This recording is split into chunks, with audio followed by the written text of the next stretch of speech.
Donc, je suis vraiment très heureux, excité. Retrouver Luc, ça fait plusieurs années qu'on nos chemins se croisent. C'est entortillé un peu. Luc Vigneault, qui est un précurseur de la paire aidance et du mouvement des usagers au Québec et même ailleurs, avec Dr Lesage. Luc connaît Alain également Oui, oui, oui, pour avoir été partenaire d'enseignement aussi avec lui. absolument.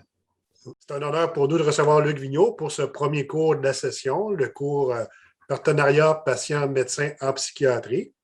C'est un cours de l'option sciences psychiatriques à la maîtrise au doctorat en sciences biomédicales.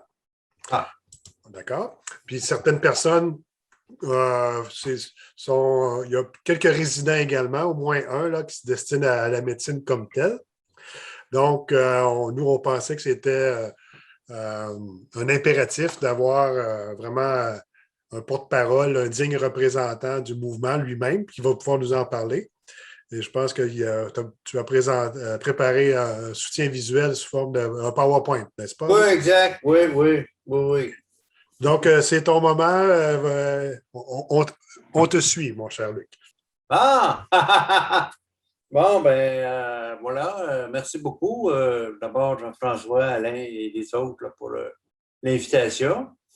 Ça me fait extrêmement plaisir, d'autant plus que je suis natif de Montréal. Hein.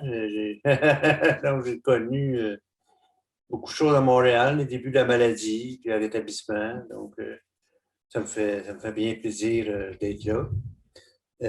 Donc, je m'excuserai un peu, on est un peu nerveux, hein, surtout que c'est la première fois qu'on fait ce cours-là. Donc, voilà. Euh, je vais vous partir ma présentation. Il faut parler de nos conflits d'intérêts.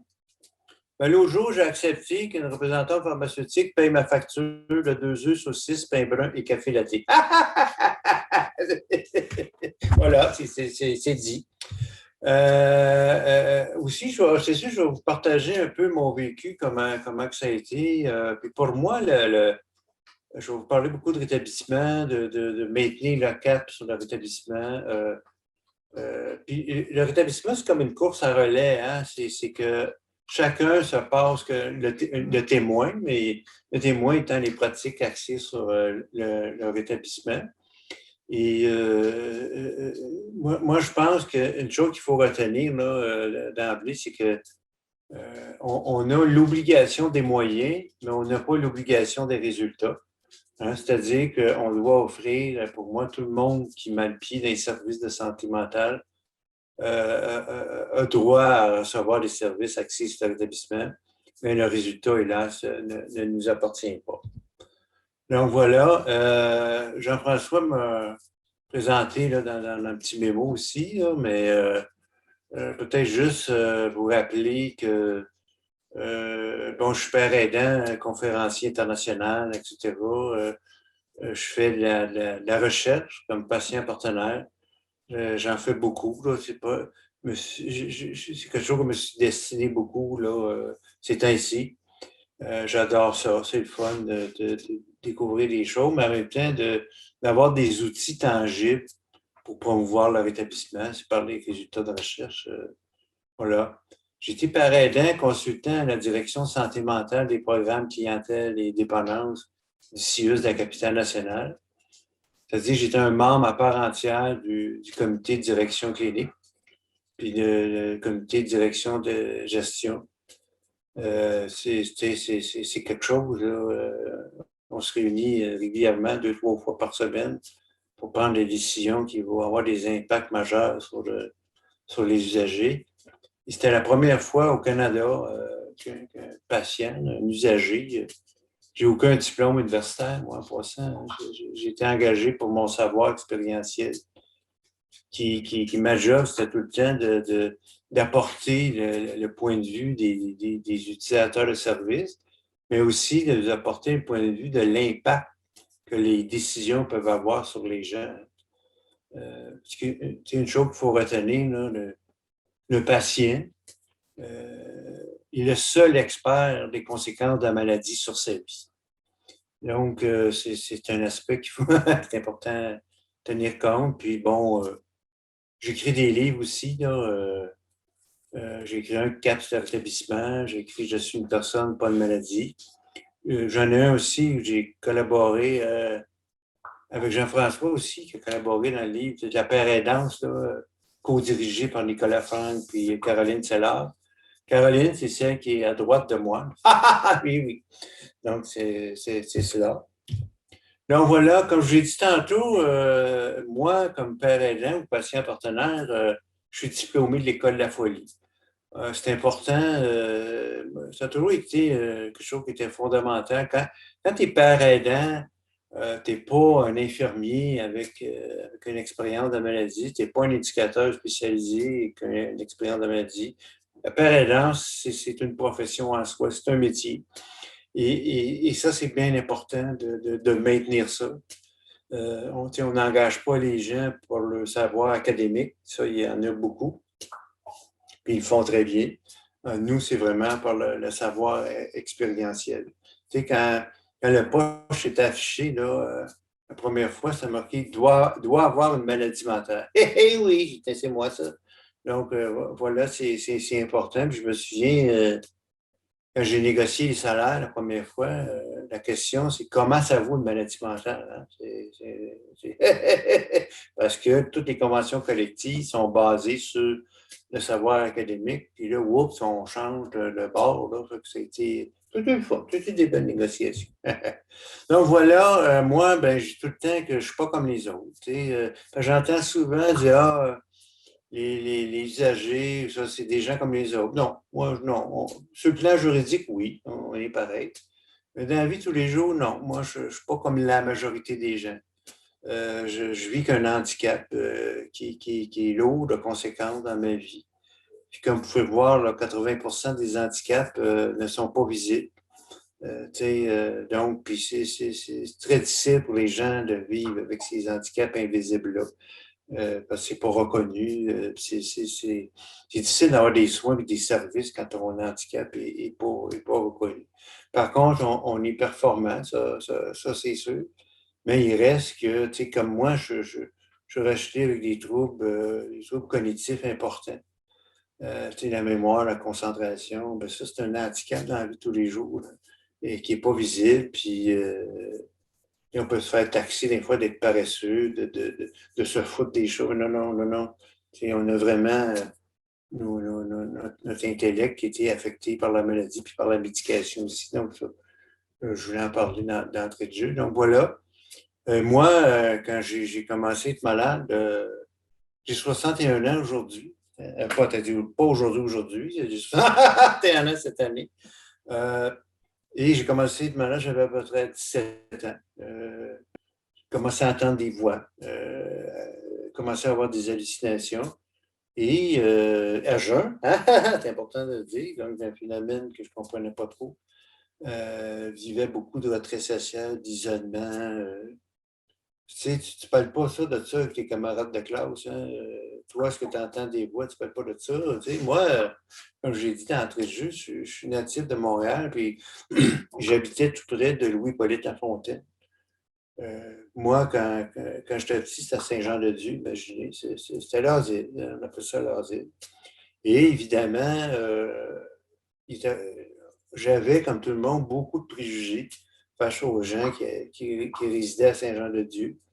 Et moi, ben, je faisais partie des gens intelligents qui ne pouvaient jamais se retrouver au bord du mur, au bord de la clôture, parce qu'à l'époque, les hôpitaux psychiatriques étaient clôturés tout le tour.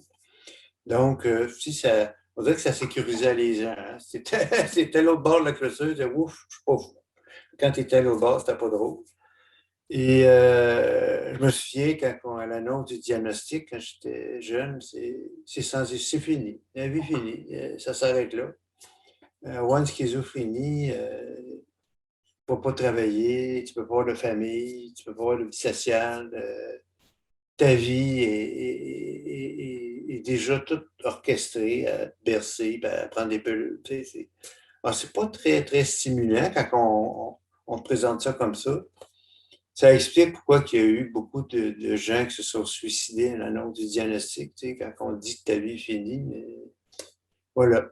Alors aujourd'hui, ben, on voit Il y a beaucoup avec les changeurs ici, c'est-à-dire qu'il y a plusieurs voies.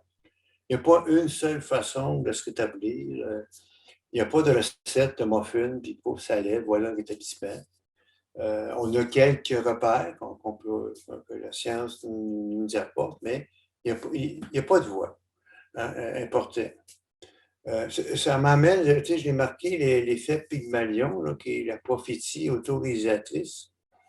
Ça, c'est une expérience qui a été tentée d'abord dans l'enseignement. C'est-à-dire qu'on prenait des élèves, puis on disait au professeur, cette classe-là, c'est toutes des nuls, des gnochons, puis jamais, ils ne peuvent pas réussir. Mais bonne chance.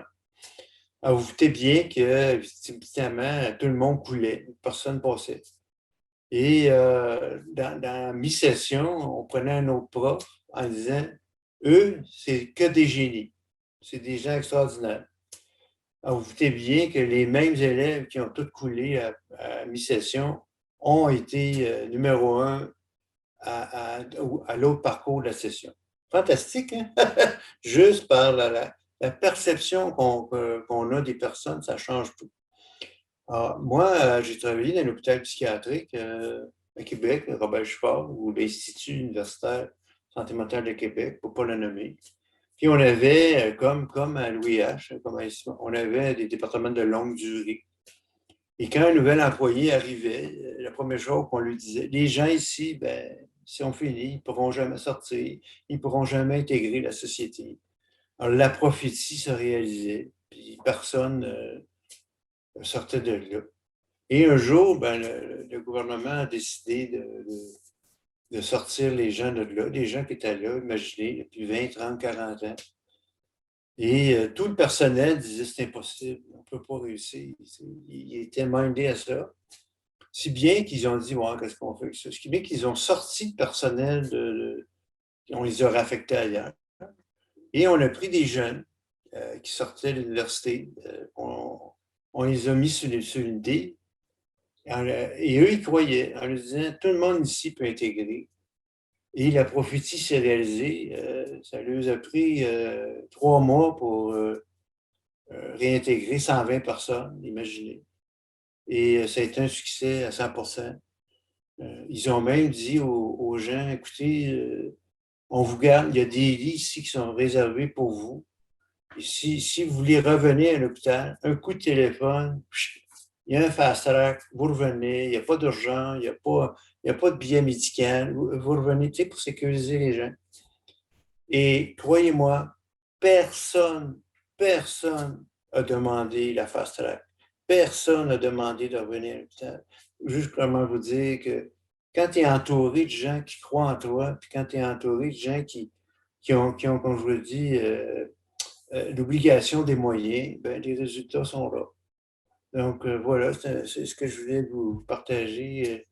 Mais comment on fait ça aussi? Ben, retenez une chose, avant que je vous parle d'un peu de ma vie, c'est d'avoir un projet de vie. Hein. Vous allez sûrement en entendre parler souvent, mais il faut frapper sur le clou. Tu sais, qu'est-ce que tu fais dans la vie? Schizophrène, c'est pas une vie, c'est pas un projet, puis c'est pas un statut social non plus. Donc, tu sais, imaginez quand la personne atteinte est dans la voiture et vous, vous embarquez avec elle pour l'accompagner, puis là, on dit où est-ce qu'on va? Alors, si on n'a pas de destination, ben on reste sur place. Comme mes pères qui ont été hospitalisés pendant 40 ans de leur vie à l'hôpital, il n'y avait pas de destination. Où est-ce qu'on va? On va nulle part. Alors, dès qu'on a un projet de vie, ben, l'auto se met en mouvement.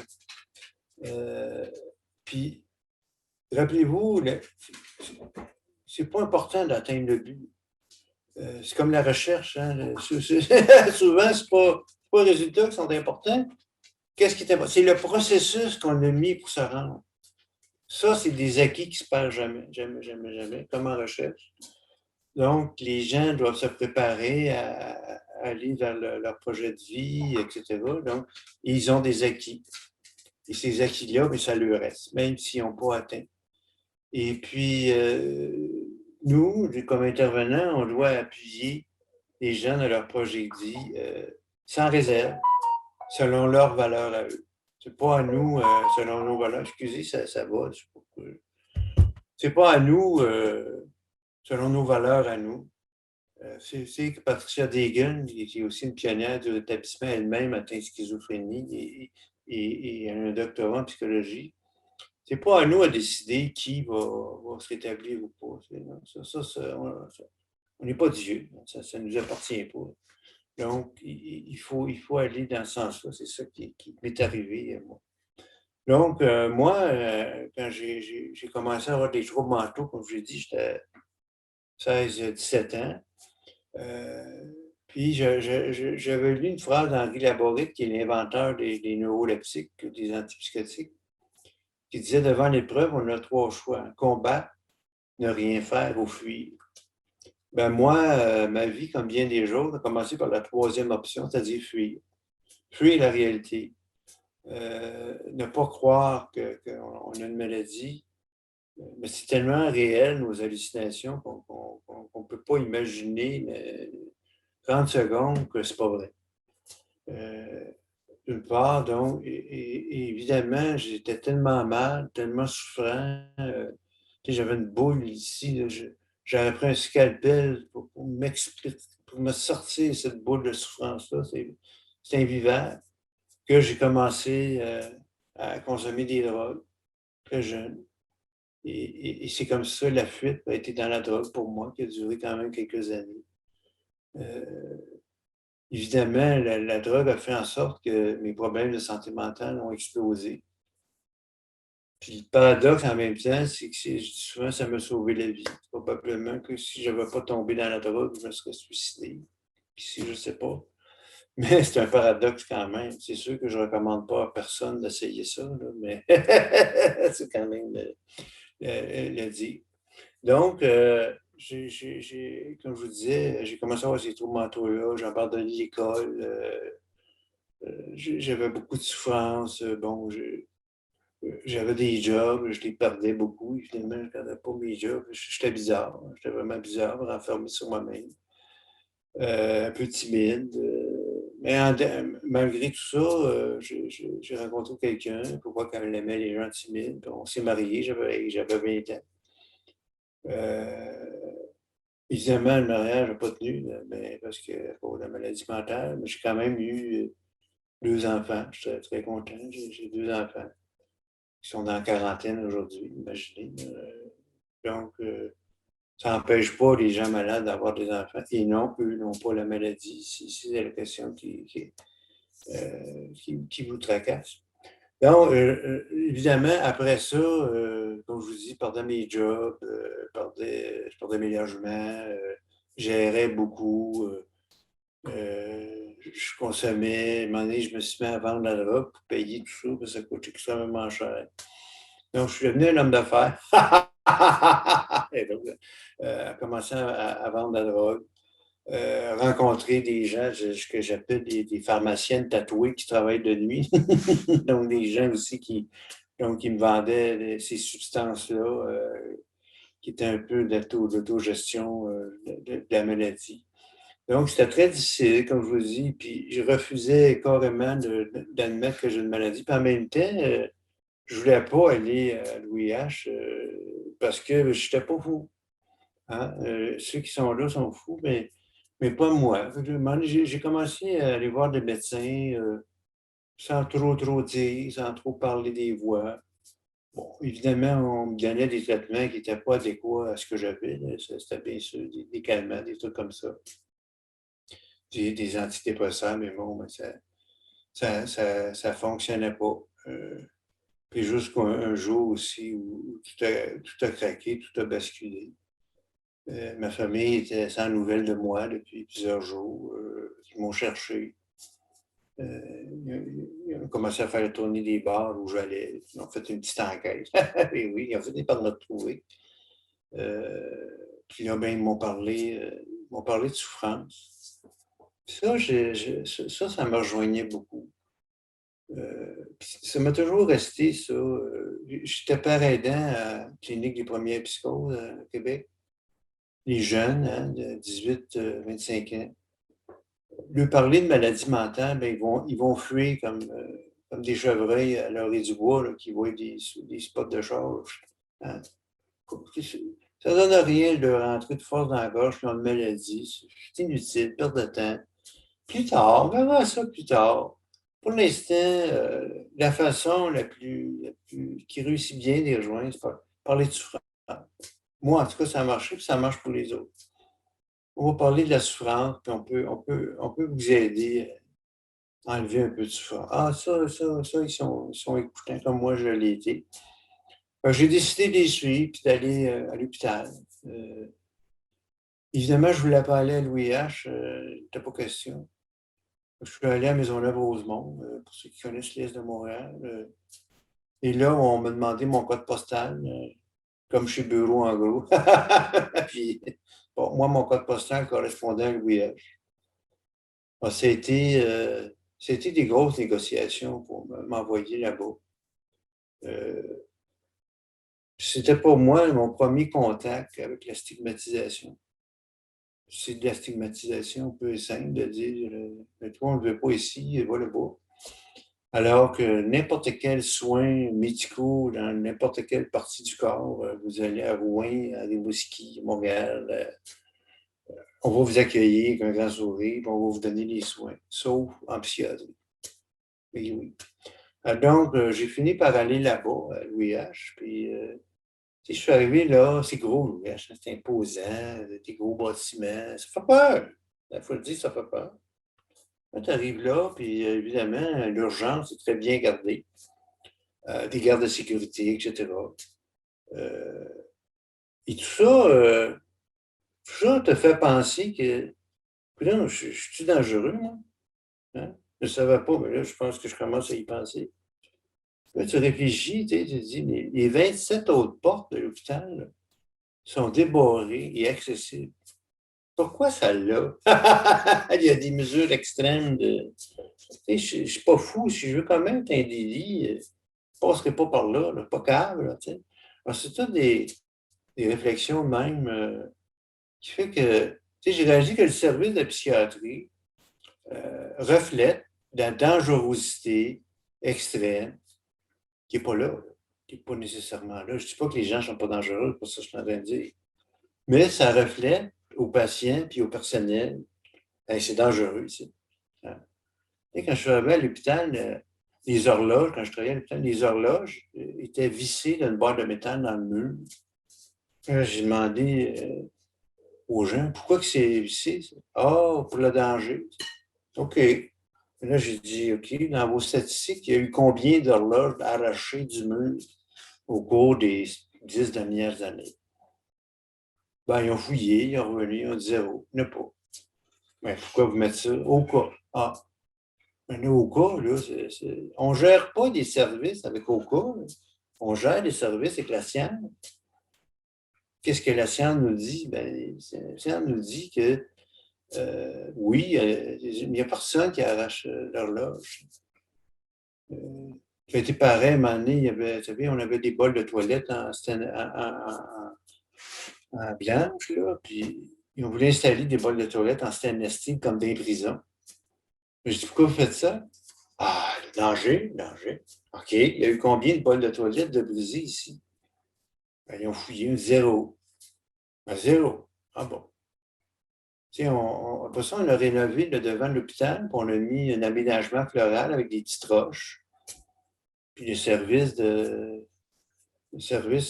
excusez, j'ai un peu de mémoire, ils ont dit, on ne peut pas faire ça. Les patients vont pitcher des roches sur les voitures.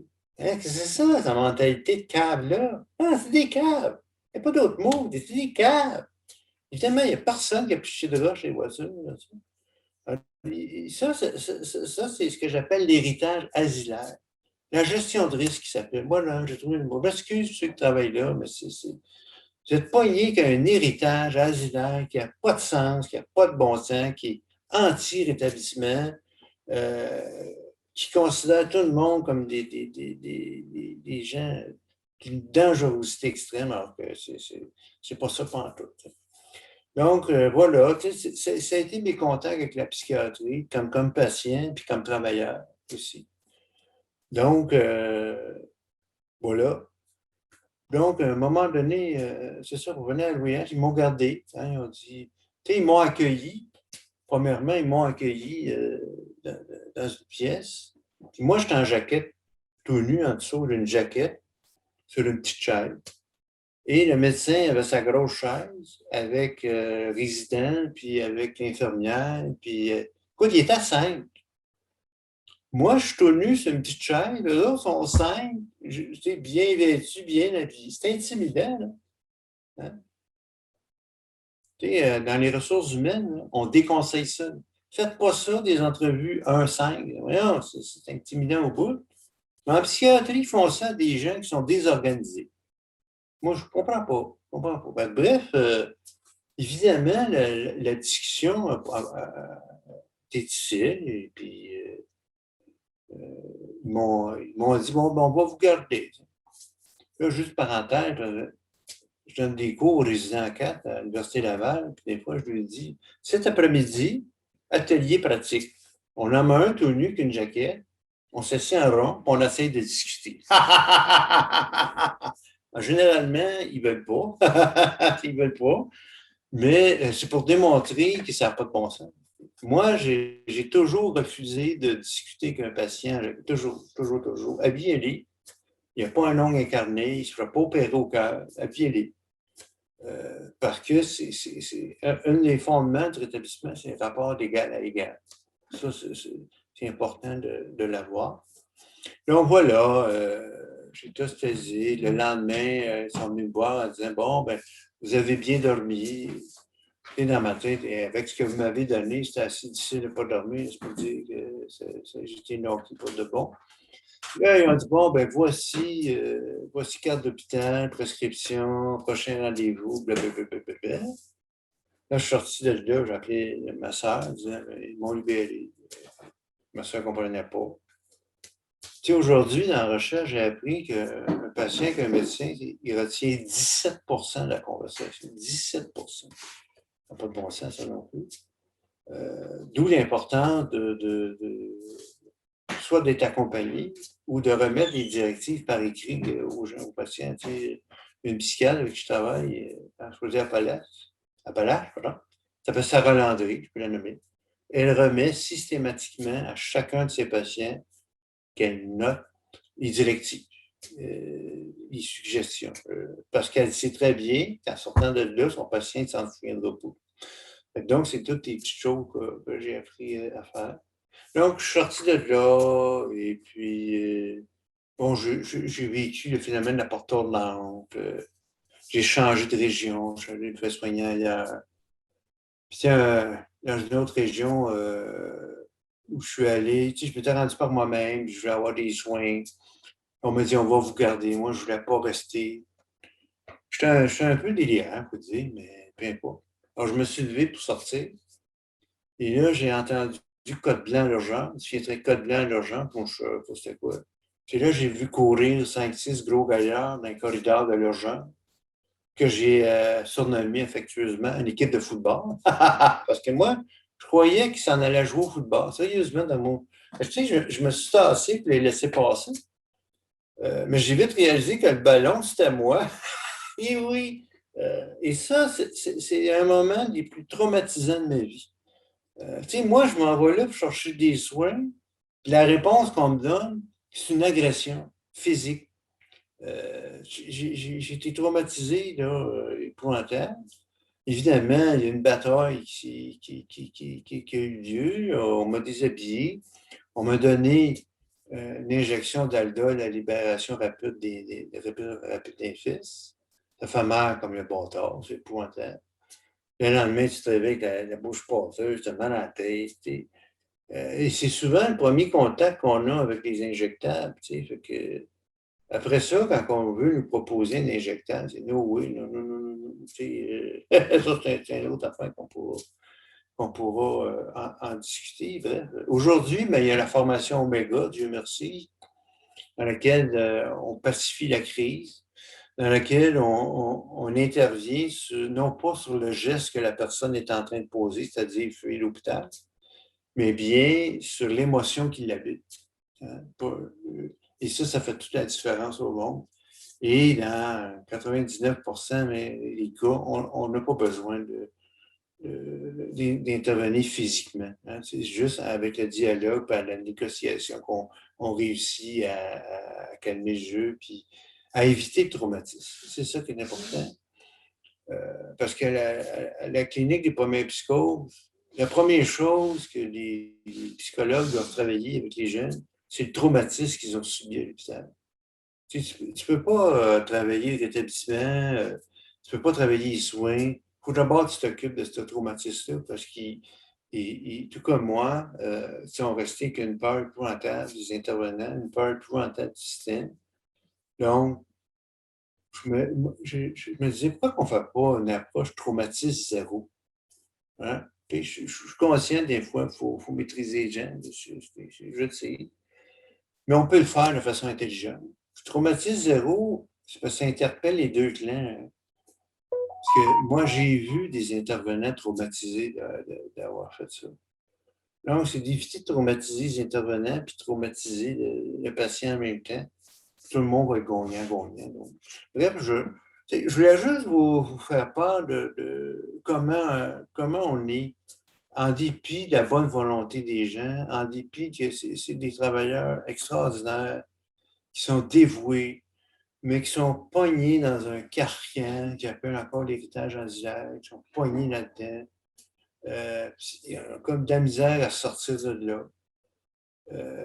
Voilà.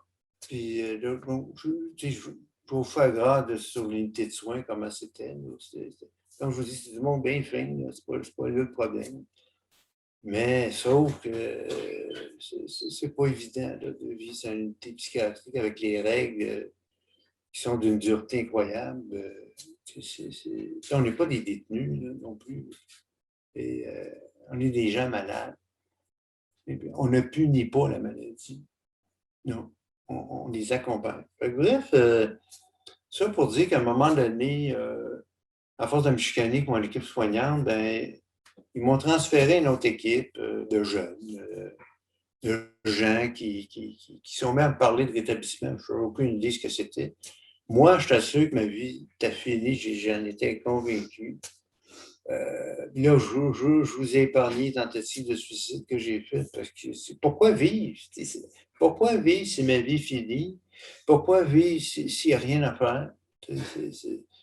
Donc, quand je suis arrivé avec eux, ils m'ont parlé, ils ont semé en moi l'espoir.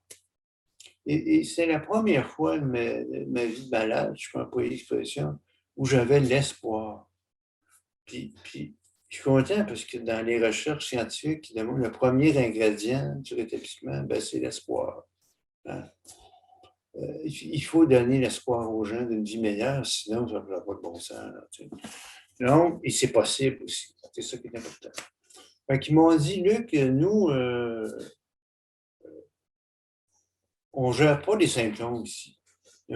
On accompagne les gens dans leur projet de vie. C'est-à-dire que la médication, ce n'est pas pour éliminer les symptômes. La médication, c'est pour t'accompagner dans ton projet de vie. Donc, je trouvais un peu bizarre. Mais bon. Donc là, j'ai eu une rencontre avec des gens. Puis, une rencontre qui a duré les 3 ou 4 premières, une bonne heure. Là. Alors qu'avant, ça avait duré 10 minutes, c'était beau. Puis pendant 10 minutes, on prenait soin de me dire que ma vie était finie, qu'il fallait que je prenne des pilules toute ma vie, etc., etc. Et les premières rencontres que j'ai eues avec ces soignants-là, ils ne m'ont pas parlé de pilules, ils n'ont pas parlé de maladie. Ils se sont intéressés à moi. Ils se sont intéressés à qui je suis, à ce que j'aime, à mes passions. C'est quand tu parles avec quelqu'un de quelque chose qu'il aime, il va t'écouter puis il va parler. Donc, moi, c'est ça. Ils m'ont dit, Luc, toi, as-tu une passion dans la vie? As-tu quelque chose qui te fait vibrer? Ben, je ne sais pas. Je va chez toi. Je me suis en allé chez moi. Je vivais dans un petit 1,5 meublé à l'époque. Et puis là, moi, pour me détendre, bon, vous allez rire de moi. Moi, j'écoute les débats à l'Assemblée nationale. Bon, je suis un mordu de politique, qu'est-ce que vous voulez, j'aime ça au bout. J'écoute les débats à l'Assemblée nationale, puis là, le flash me vient en disant Hey, moi, j'aimerais ça être député. Ouais, je me vois, moi, député, puis aider les gens. Puis après ça, j'ai réfléchi, tu sais, je me suis dit, ben, faut que je me fasse un CV dans lequel ça va être marqué schizophrène, dit, pas sûr que les gens vont voter pour moi à cause de stigmatisation. Après ça, je tiens, conseiller politique. Ouais. Je me vois, moi, conseiller politique. Ouais. Il me semble, j'aimerais bien ça. Moi. Tu sais, t'es dans l'antichambre du pouvoir. Les gens ne savent pas que tu existes, à part les politiciens. Puis tes conseils, tu sais, c'est parce que leurs yeux, leurs oreilles, c'est terrain. Tu sais, fait que je m'en vais voir mon intervenant. Puis là, c'est important de vous dire que tu sais, je suis pas rasé, pas lavé, je sens le diable, frotté, tout le genre. Là. Puis là, puis Luc, qu'est-ce que tu fais? Ah, moi, j'aimerais ça être conseiller politique. Elle m'a regardé avec un grand sourire, elle dit hey, ça va leur faire du bien. Elle m'a cru. Et ça, le fait qu'elle me croit, c'est le point tournant de ma vie. Il y a quelqu'un qui croyait en moi au moment où moi, je n'y croyais plus. Fantastique, hein? Ah oui. Et là, je me suis assis, elle dit hey, c'est possible. C'est possible. OK, il y a une petite flamme qui s'est allumée. Et puis, comme je vous dis, ben là, ils ont dit, ben là, Luc, nous, comme on t'a dit, on t'accompagne dans ton projet de vie. Il y a une éducatrice qui est venue avec moi dans des assemblées politiques parce qu'ils ont dit, euh, faut d'abord que tu saches quel parti politique tu veux être associé, etc. On a fait le tour, on a magasiné ça, on a regardé ça. À un moment donné, j'ai pu y aller tout seul dans ces assemblées-là. Puis, tu sais, j'ai demandé, j'ai dit, les gens, ils viennent jamais me parler, ils me fuient. Puis là, elle dit, oui, Luc, c'est parce que tu pues. Tu sens tellement mauvais, tu es pointé.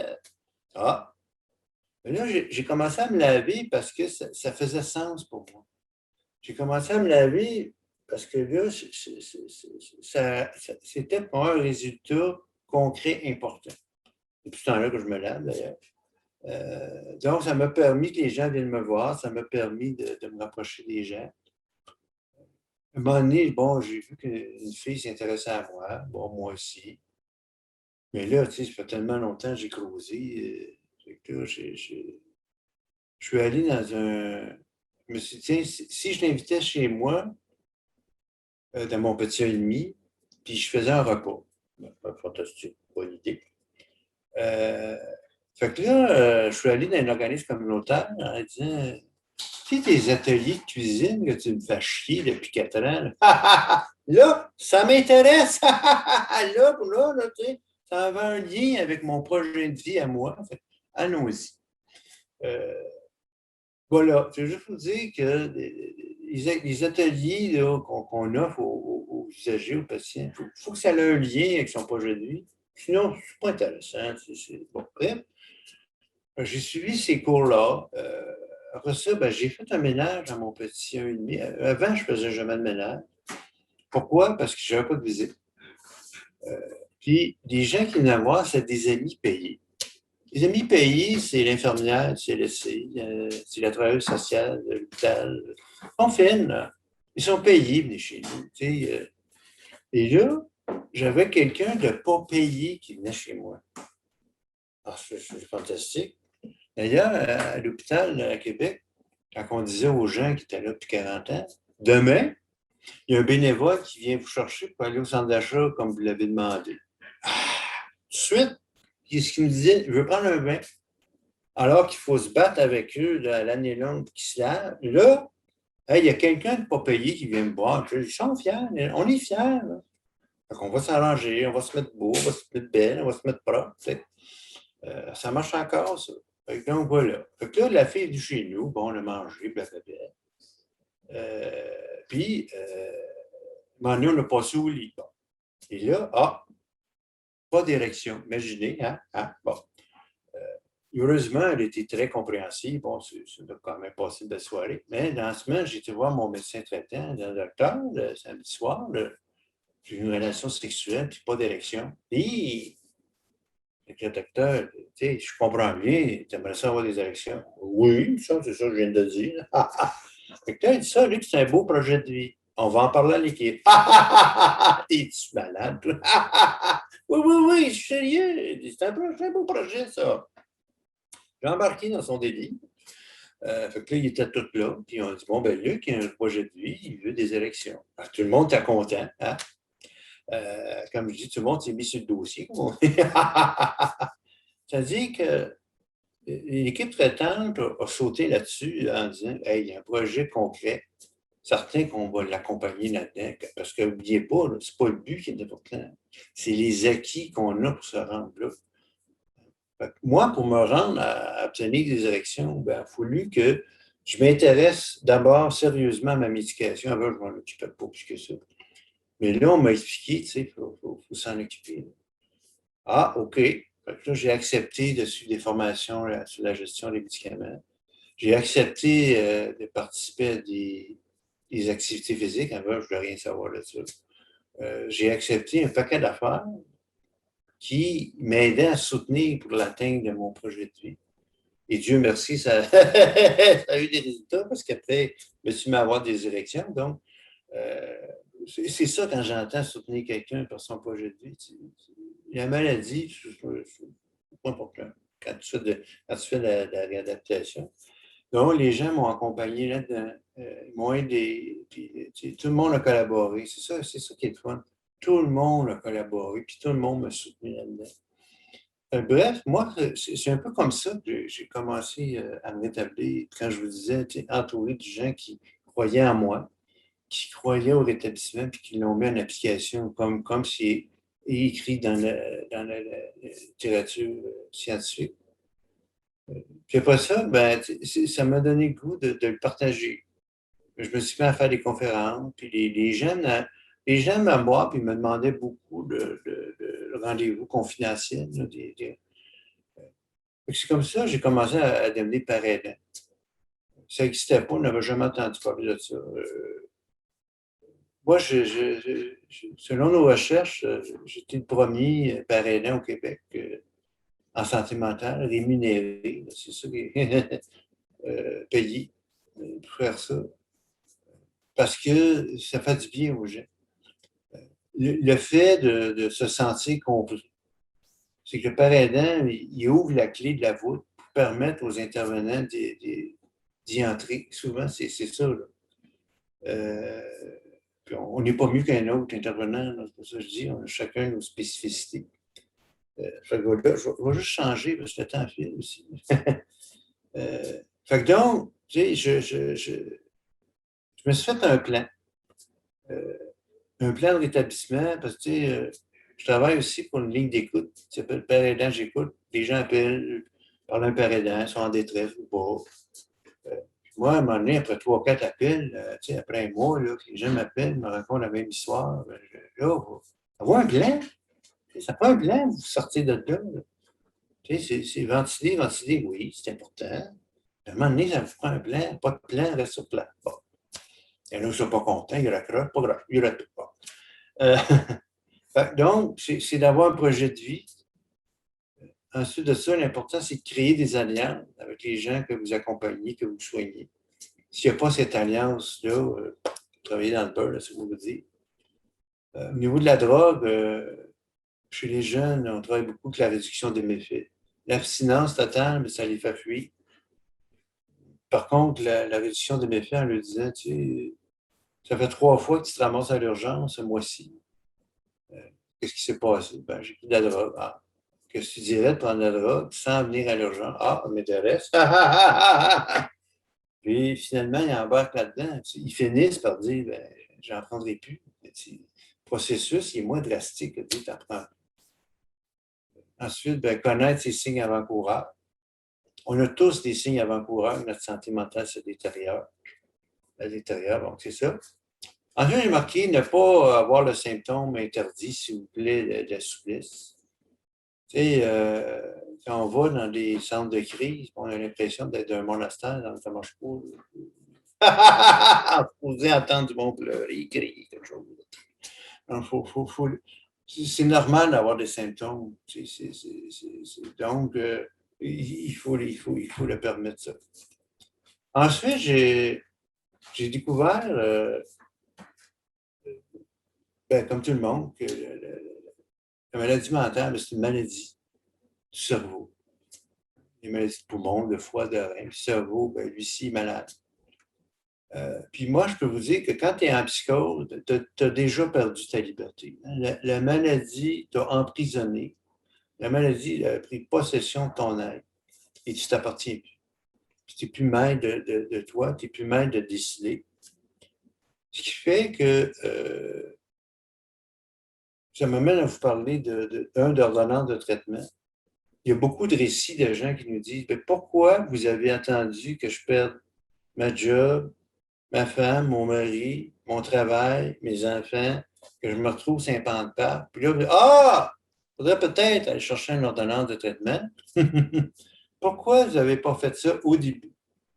Pourquoi, dès quand je suis rentré là, à l'hôpital, on n'a pas pensé à cette alternative-là, à cette option-là, parce que, vous savez, à Robert-Fort, là, les médecins très, très, très, très rétablissement sont ceux qui demandent le plus d'ordonnances de traitement parce qu'on ne laisse pas quelqu'un se détériorer. On le sait qu'ils vont se détériorer. Ils n'ont pas capable.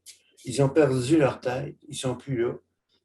Aujourd'hui, on peut aller chercher une ordonnance de traitement pour 60 jours, pas à la fin du monde, 60 jours. Là. Ça nous permet de négocier après ça avec la personne pour qu'elle ait un traitement adéquat si elle veut. Puis un coup qu'elle est sous ordonnance, on travaille fort, fort, fort pour qu'elle en sorte le plus vite possible. C'est pas, j'ai fait ma job et sous ordonnance, on n'en veut plus. Non, non, non. Ta job commence. Fait que c'est ça que je voulais partager, que c'est pas juste une affaire de dangerosité. L'ordonnance de traitement, c'est un outil de rétablissement qu'il faut se servir intelligemment. Il faut jongler entre le fragile équilibre, qui est la protection du public, et la liberté de la personne. C'est pas facile, mais c'est là. Puis, en même temps, vous savez, toujours à Robert-Fort, il y a un centre de recherche. Hein, puis là-bas, avec la fibre optique, ça, j'ai vu la fibre optique, on met ça devant l'iris, puis on est capable d'aller lire le cerveau, puis on est capable de distinguer ceux qui ont une maladie mentale de ceux qui n'en ont pas. Et fait que là, on a une preuve tangible, et bientôt, quand ça va être bien peaufiné, ça va être un outil diagnostique, probablement un des premiers outils diagnostiques concrets pour voir que la maladie mentale est bien réelle, que ce n'est pas le fruit de l'imagination des gens. Voilà. Donc, pour favoriser le rétablissement, c'est simple. Si tu es en mouvement, tu obtiens un rétablissement enrichissant. Puis si tu restes assis sur ton cul, tu as un rétablissement de cul. C'est simple. Hein? Donc, tu sais, des fois, je voyais ça à l'hôpital. Attendre que la pilule fasse effet, ça ne marche pas. Ça marche pas. Donc, j'en prends tous les jours des pilules. Là, je prends anti-pilules, j'en prends tous les jours. Mais il faut que tu sois en action. Il faut que tu aies un projet, lis, dessine, marche, je ne sais pas de quoi, mais il faut que tu sois en action. C'est ça qui est important. Ensuite, vous allez sûrement en entendre parler beaucoup. Là, mais pour moi, je considère les 4 paliers du rétablissement, c'est l'espoir, l'appropriation du pouvoir d'agir, la famille et le travail. Donc, pour moi, c'est les 4 piliers qui font que les gens puissent se rétablir. Le travail, ça gère nos vies. Hein. Les gens qui m'appellent, là, qui travaillent sur une unité de soins, puis disent Luc, on a un patient qui ne veut pas se lever le matin. Ah, c'est quoi qu'il y a à faire aujourd'hui? Ben, rien. Pourquoi qu'il se lèverait? Hein? Moi, quand j'ai rien à faire, ou vous, quand vous n'avez rien à faire, on ne se lève pas. Ben, c'est ça. Donc, voilà. La famille. J'ai assez hâte que les familles soient considérées à leur juste valeur et qu'on les intègre dans le plan de traitement et d'accompagnement, hein, parce qu'on vit avec eux. Voilà. Donc voilà, je vais passer rapidement. Là, l'espoir, j'en ai parlé tantôt, c'est quelqu'un qui croit en moi. Ça prend un peu de spiritualité dans ça. Notre job comme intervenant, c'est de réveiller le désir. Hein, les gens qui sont là, parce que le cœur est figé, qui se disent souvent, je n'ai plus d'attente, comme ça, je ne serai plus déçu. Ils ont tellement souffert, ils ont tellement été déçus qu'ils n'osent plus espérer rien. Donc, il faut éveiller le désir, puis il faut le soutenir. C'est ça qui redonne la motivation du pouvoir d'agir. cité Patricia Deegan dans ses témoignages. Cette personne schizophrène qui est devenue psychologue, elle disait que tous les dimanches, sa grand-mère l'appelait pour dire « Patricia, tu viens-tu faire les courses avec moi à l'épicerie? » Et pendant 4 années consécutives, elle a toujours dit non. Puis au bout de 4 ans, un matin, elle a dit oui. Et c'était le début, elle, de son rétablissement. Et le message qu'elle nous envoie, c'est qu'il faut persévérer, il ne faut pas abandonner. Comme notre grenouille ici, il ne faut pas abandonner. Ensuite, la reprise du pouvoir d'agir, hein, c'est de s'informer, faire des choix, s'occuper de soi, gérer ses symptômes, prendre ses responsabilités, prendre des risques, puis avoir des outils de mise en œuvre de nos projets de vie. Tu sais, nos amis de la gestion des risques, il faut qu'ils apprennent qu'il faut prendre des risques dans la vie. Si on ne prend pas de risques, on n'avance pas. Donc, voilà. Puis prendre des responsabilités normales de vie. Tu sais, quand en réunion d'équipe, les gens disent bon, c'est quoi la conséquence qu'on va lui donner au patient? Mais là, tu es dans la punition. Bon, puis quand les gens me demandaient ça, c'est quoi Luc, les conséquences? Mais là, il y a une maladie mentale. Il prend des pilules qui donnent des effets secondaires mentaux. Il y a des intervenants collés au cul à journée longue. Il est poigné dans l'hôpital psychiatrique. Je pense les conséquences, il y en a pas mal. Là, on peut passer à d'autres choses. C'est ça. Donc voilà. Ensuite, je vais passer rapidement la gestion de la médication. Parce que Deegan, ça vient d'elle. Il faut sortir de la tyrannie de la fidélisation au traitement. Vous savez, comme patient, quand on va rencontrer des intervenants, on ne nous parle que de nos pilules. Tu pris tes pilules, puis tes pilules, puis tes pilules, puis tes pilules, comme si le reste n'existait pas. Alors que c'est important de parler de logement, c'est important de parler de famille, d'amis, de parler de sexe. Oui, sexe. Quand on dit ça, c'est photo de sexe. Mais quand tu es malade mental, on dirait qu'il pense qu'on est asexué. Et non, il faut en parler.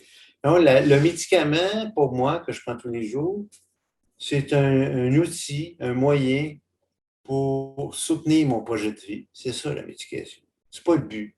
C'est pas un but. Et quand tu vas consulter un médecin, le but, c'est pas de prendre des pilules, le but, c'est de te rétablir. Donc, voilà. C'est pour ça que il faut laisser la place à toutes les autres approches alternatives qui existent, à tout ce qui aide. Il faut laisser la place. Il faut que la médication, on la descende de son piédestal pour qu'on la mette au même rang que les autres. Voilà, c'est ça, je vais passer rapidement. Dans la gestion de crise, des fois, vos patients, là, oui, demandez-les comment est-ce qu'ils veulent être appelés. Je sais que la loi nous oblige à les appeler monsieur. Moi, j'aime pas ça, on peut appeler monsieur. J'aime pas ça. Appelez-moi Luc. Parce que si je suis en crise, tu m'appelles monsieur, tu t'envoies chier. Tu m'appelles Luc, on va peut-être écouter. Quels sont les signes avant-coureurs qui nous indiquent qu'on va bientôt s'énerver? On a tous ces signes-là. On a tous les signes avant-coureurs que notre santé mentale se détériore. Tu sais, moi, par exemple, quand je ne prends pas soin de mon hygiène corporelle, c'est un signe que ma santé mentale se détériore. Ensuite, on demande aux gens, vous, quand vous êtes en crise, c'est quoi qu'il ne faut surtout pas faire? Moi, ne me touchez pas. Pas ça, ça va être pire. Qu'est-ce qui vous fait du bien? Il faut tous les choix à savoir avant que ça arrive. Tout ça, c'est pour éviter le code blanc. Tout ça, c'est pour éviter d'appeler la police quand tu es à la maison. Donc, c'est toutes des choses qui fonctionnent bien. Donc, au niveau du parrainage, rapidement, nous ne sommes pas des héros, encore moins des sauveurs. Les experts, c'est l'équipe. Combien de fois à l'hôpital, les départements m'appelaient « Hey, Luc, monsieur Tremblay, il ne veut pas te sortir d'en dessous de son lit. » Mais qu'est-ce que je fais? Qu'est-ce que je fais?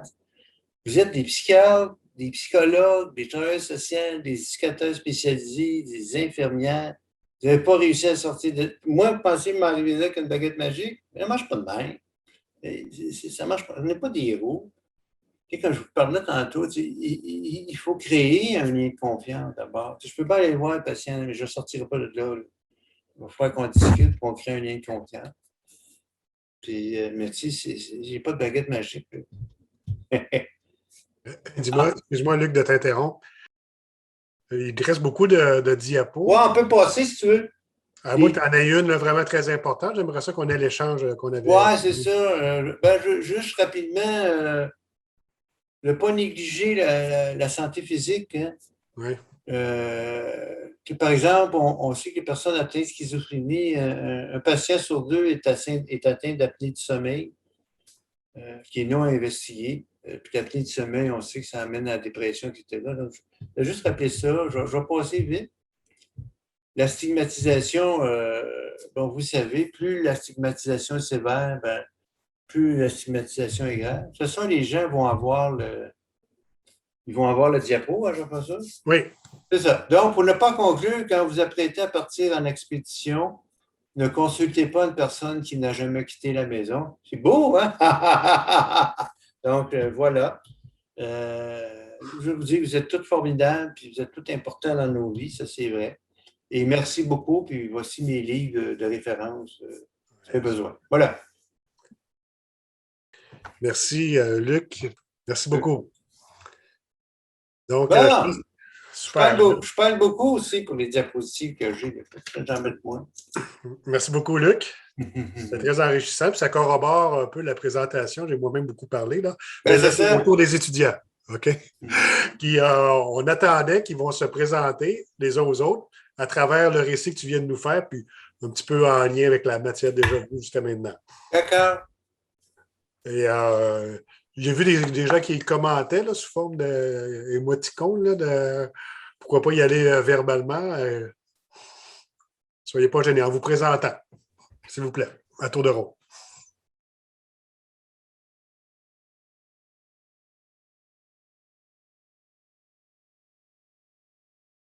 Je vous propose, ouvrons tout le monde nos micros en même temps, puis on va applaudir Luc. Puis on va se laisser là-dessus. Un grand merci pour tout le travail. Ah, merci. Merci beaucoup, c'est gentil.